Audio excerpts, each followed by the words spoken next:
નમસ્કાર વિદ્યાર્થી મિત્રો, દવે ક્લાસીસ યુટ્યુબ ચેનલમાં આપનું હાર્દિક સ્વાગત છે. વિકાસ પરીક્ષાલક્ષી અસાઇનમેન્ટ ધોરણ 9 વિષય છે સામાજિક વિજ્ઞાન. તો મારા આગળના વિડીયોમાં મેં તમને વિભાગ એ અને વિભાગ બીનું સંપૂર્ણ સોલ્યુશન આપ્યું છે. હવે આપણે જોવાનું છે વિભાગ સીનું સોલ્યુશન. તો જોઈએ આપણે. આમાં છે નીચેના પ્રશ્નોના માગ્યા મુજબ ઉત્તર આપો. પ્રકરણ 1માં પહેલું, પ્લાસીના યુદ્ધની ટૂંકમાં માહિતી આપો. તો જવાબ આવશે પ્લાસીનું યુદ્ધ ઈસવીસન 1757માં બંગાળના નવાબ સિરાજ ઉદ દૌલા અને અંગ્રેજો વચ્ચે થયું. ઈસ્ટ ઇન્ડિયા કંપનીએ પોતાના રક્ષણના બહાના હેઠળ પોતાના વેપારી મથક ફોર્ટ વિલિયમ કોલકાતાની કિલ્લેબંધી કરવા માંડી. સિરાજ ઉદ દૌલા અંગ્રેજોની ખટપટોથી વાકેફ હતો, આથી તેણે એ કિલ્લેબંધી તોડી નાખી. આ સમાચાર મળતા ચેન્નઈના ગવર્નર બંગાળના અંગ્રેજોને મદદ કરવા રોબર્ટ ક્લાઇવને નાનકડું લશ્કર લઈને મોકલ્યો.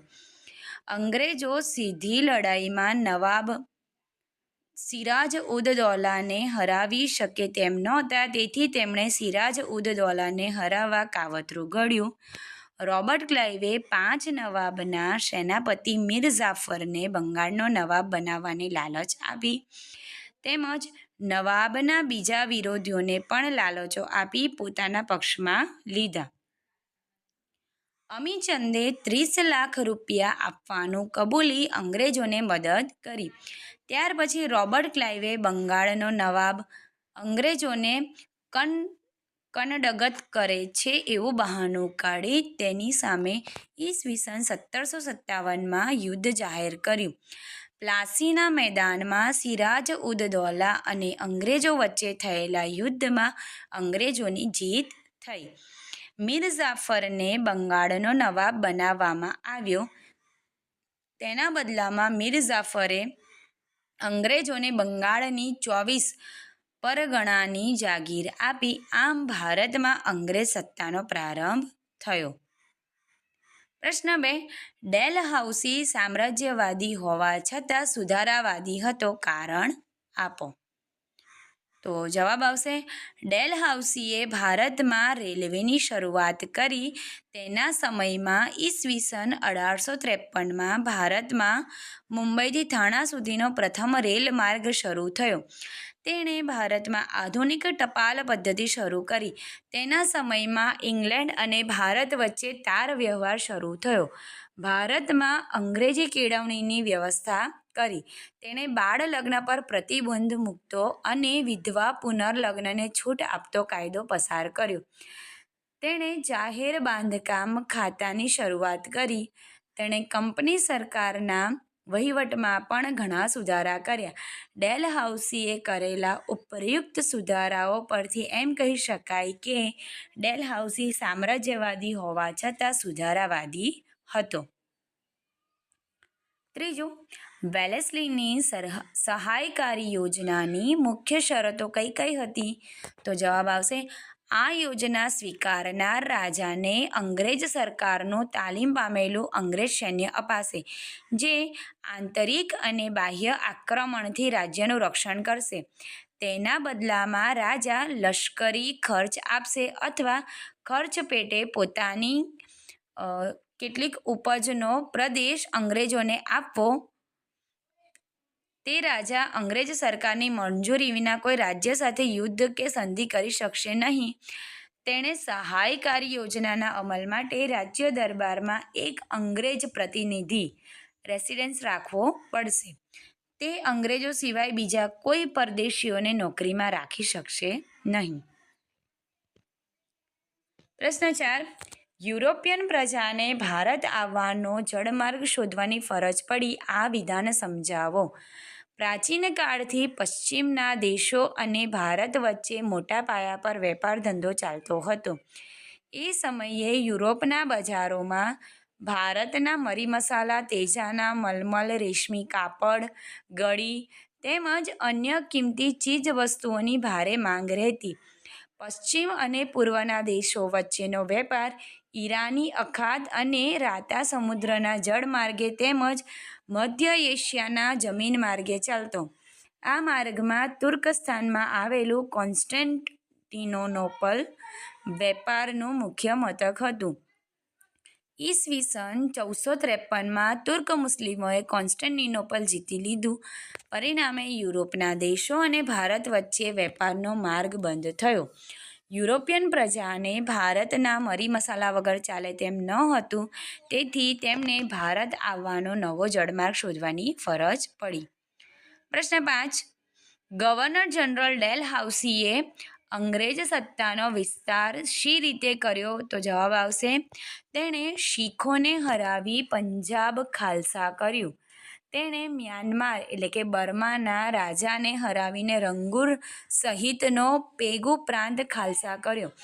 તેણે સાતારા, જેતપુર, સંબલપુર, ઉદયપુર એટલે કે મધ્યપ્રદેશ, ઝાંસી, બઘાત, નાગપુર વગેરેના રાજાઓનું અપુત્ર અવસાન થતાં તેમનો દત્તક પુત્ર લેવાનો હક નામંજૂર કરી તેમના રાજ્યો ખાલસા કર્યા. રાજ્યમાં ગેરવહીવટી ચાલે છે એવા બહાના હેઠળ તેણે અવધના નવાબને પદભ્રષ્ટ કરી તેનું રાજ્ય ખાલસા કર્યું. નિઝામ સહાયકારી યોજનાનું દેવું ભરવામાં નિષ્ફળ ગયો, તેથી ડેલહાઉસીએ તેના રાજ્યનો સમુદ્ર વરાળ પ્રાંત દેવા પેટે ખાલસા કર્યો. આગળ છે પ્રકરણ 3. એમાં પહેલો પ્રશ્ન, વૈશ્વિક મહામંદી ઈસવીસન 1929થી 1932ના ઉદ્ભવની અસરો જણાવો. તો જવાબ છે, વિશ્વના મોટા ભાગના રાષ્ટ્રો પર વૈશ્વિક મહામંદીની અસરો થઈ હતી. વિશ્વની મહાસત્તા ગણાતા ગ્રેટ બ્રિટનને પોતાના ચલણ પાઉન્ડ સામે અનામત રૂપે સોનાનો જથ્થો રાખવાની નીતિ ત્યજવી પડી. ગ્રેટ બ્રિટનના આ પગલાંની અસર વિશ્વના અન્ય રાષ્ટ્રો પર પણ પડી. અમેરિકા જેવા સમૃદ્ધ રાષ્ટ્રમાં આર્થિક મંદીનું મોજું ફરી વળ્યું. અમેરિકામાં અનેક કારખાના તેમજ ઉદ્યોગ ધંધા બંધ પડી ગયા. અમેરિકામાં લાખો કામદારો બેકાર બન્યા. વૈશ્વિક મંદીએ અમેરિકાની અર્થવ્યવસ્થાને નબળી પાડી. દેશની આર્થિક સ્થિતિને કથળતી અટકાવવા અમેરિકાને કડક નિયંત્રણો લાદવા પડ્યા. વિશ્વના આંતરરાષ્ટ્રીય વેપાર અને ઉદ્યોગો મંદીની અસર નીચે આવ્યા. વિશ્વનો વેપાર ઘટીને અડધો થઈ ગયો. પ્રશ્ન 2. ટૂંક નોંધ લખો. સંયુક્ત રાષ્ટ્રોની સલામતી સમિતિ. સલામતી સમિતિ સંયુક્ત રાષ્ટ્રોનું સૌથી મહત્વનું અંગ છે. તે સંયુક્ત રાષ્ટ્રોની કારોબારી છે. તે 15 સભ્યોની બનેલી છે, જેમાં USA, રશિયા, બ્રિટન, ફ્રાન્સ અને ચીન આ 5 તેના કાયમી સભ્યો છે અને બાકીના 10 બિનકાયમી સભ્યો છે. સલામતી સમિતિ વિશ્વમાં શાંતિ અને સલામતી જાળવવાનું કાર્ય કરે છે. આ માટે તે ચર્ચાઓ કરે છે. ચર્ચાઓને અંતે 5 કાયમી સભ્યો સહિત ઓછામાં ઓછા 9 સભ્યોના મતથી ઠરાવ પસાર કરવામાં આવે છે. સંયુક્ત રાષ્ટ્રોના બંધારણે 5 કાયમી સભ્યોને ઠરાવનો નિષેધ કરવાનો વિશેષ અધિકાર આપ્યો છે. એ અધિકારને નિષેધાધિકાર કે વીટો કહેવામાં આવે છે. આંતરરાષ્ટ્રીય શાંતિ અને સલામતી જાળવવા માટે સલામતી સમિતિને વિશાળ સત્તાઓ આપવામાં આવી છે. એ માટે તે સંયુક્ત રાષ્ટ્રોના સભ્ય રાષ્ટ્રો સાથે વાટાઘાટો કરે છે. સભ્ય રાષ્ટ્રો વચ્ચે યુદ્ધ થયું હોય તો તે લવાદી કે વાટાઘાટો દ્વારા તેનો અંત લાવવા પ્રયાસો કરે છે. પ્રશ્ન 3. નીચે આપેલા પરિસ્થિતિજન્ય પ્રશ્નના ઉત્તર વિચારીને લખો. તો આમાં પહેલું છે, ભારતના રેખાંકિત નકશામાં વિગતો દર્શાવો.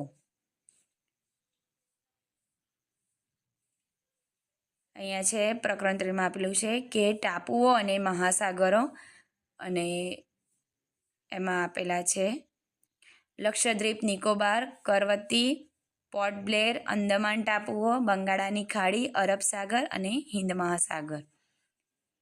પછી સ્થળ છે કર્કવૃત્ત, ભારતની પ્રમાણ સમય રેખા, ચેરાપુંજી, અમદાવાદ, કોલકાતા, તિરુવનંતપુરમ, ભોપાલ અને મુંબઈ. તો આ તમારે નકશામાં દર્શાવવાના રહેશે.